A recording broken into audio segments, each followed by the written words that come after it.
I'm going to be very honest with myself about something. Nobody's taken the glory for me looking at myself. I've looked at myself many times, but God gets the glory. But thinking about turning the other cheek and what that means, say my behavior is bad. There's things I'm doing wrong that I could do better.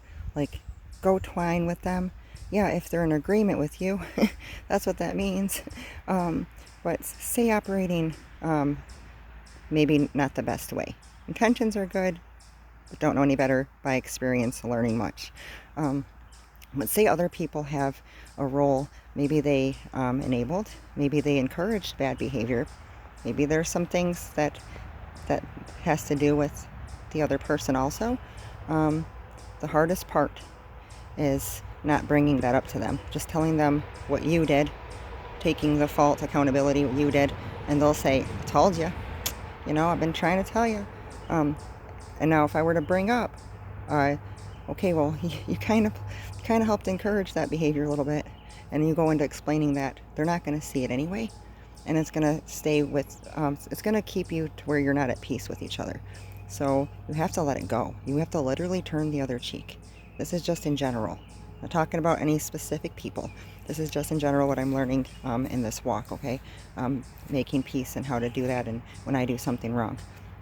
You have to let go the things you saw in the other person that might have encouraged your behavior, or how they could have maybe helped you more gently. Maybe they could have done this, or they could have done, it doesn't matter.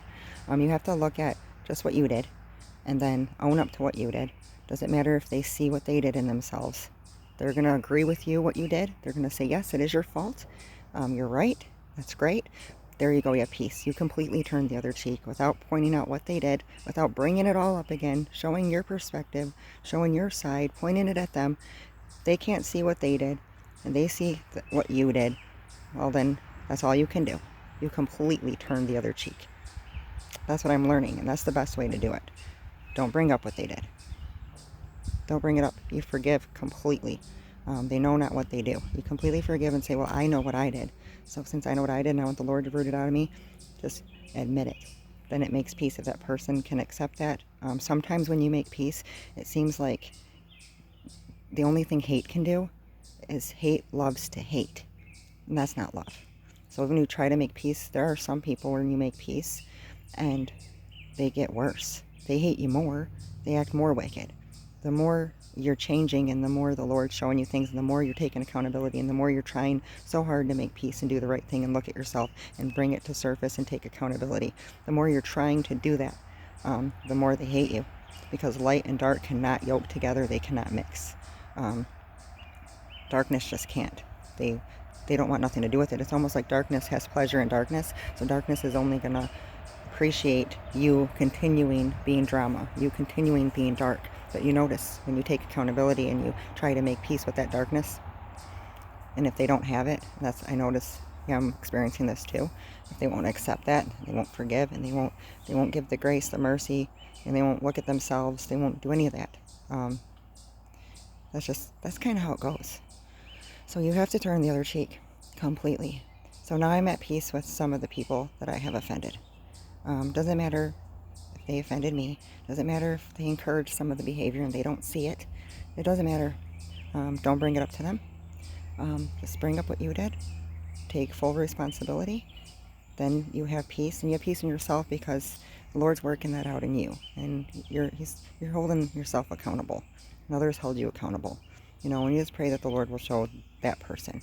I haven't come across anyone that, when I do that, that has said, besides my dad, that says, you know what, Anna, since you're saying that, let me tell you the role I played in this. I'm sorry. My dad did that. That's why I'm thinking about this. So, he did. So I just brought up myself, and then he brings up himself. He looked at himself after I looked at myself. But I don't see that much. I don't see that.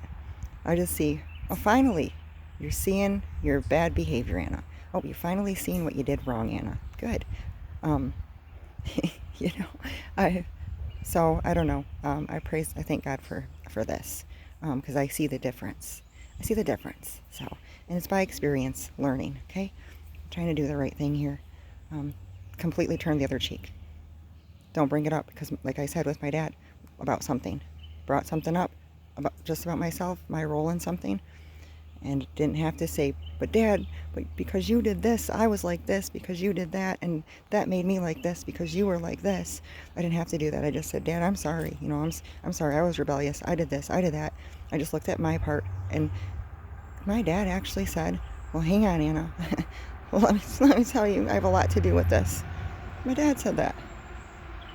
Um, yeah.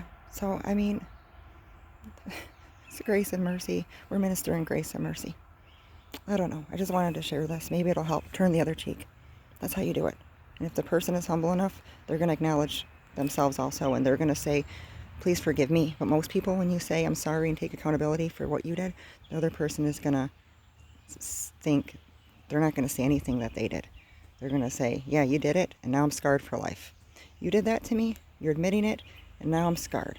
I don't need to ask you for forgiveness, Anna, because I didn't do anything wrong.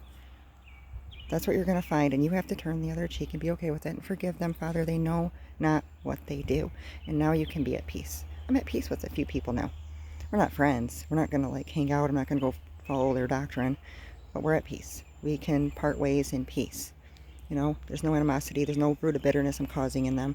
Now, if I try to make peace and that person won't receive it, I can't do nothing. I can't do nothing about that.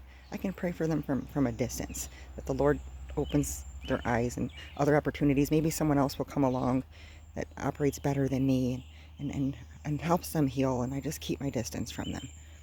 But I'm sorry. I'm sorry to everybody. Like, really. I thought I was doing the right thing. God bless you in Jesus. Don't give up. I'll fight the good fight of faith.